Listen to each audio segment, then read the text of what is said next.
And the language he's referring to is a language that Suella Braverman used of referring to people coming from seeking asylum as an invasion, i.e. invaders. Thus implying that you would be justified in fighting back against and even killing them. And we've already seen that there's been a terrorist attack against an asylum center in the past few years. And the police themselves have said that attack with the firebombing of the asylum nobody has center suggested killing them, Femi.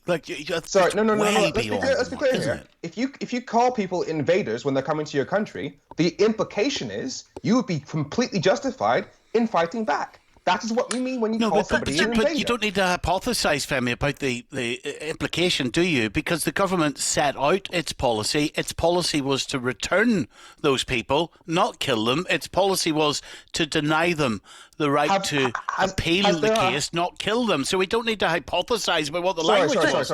Has there or has there not been a firebomb attack on an asylum centre? Has that not happened?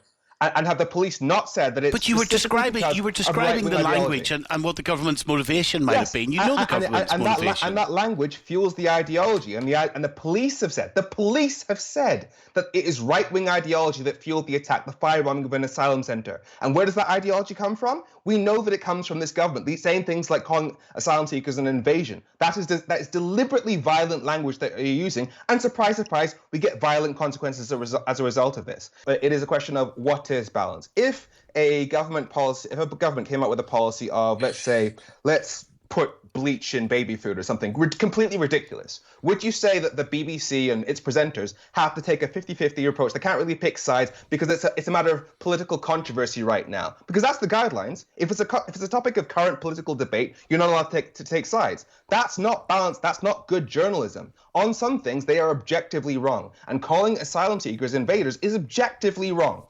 There is an addendum to the guidelines, and it says this, Femi. It says, there are also others who are not journalists or involved in factual programming who nevertheless have an additional responsibility to the BBC because of their profile on the BBC.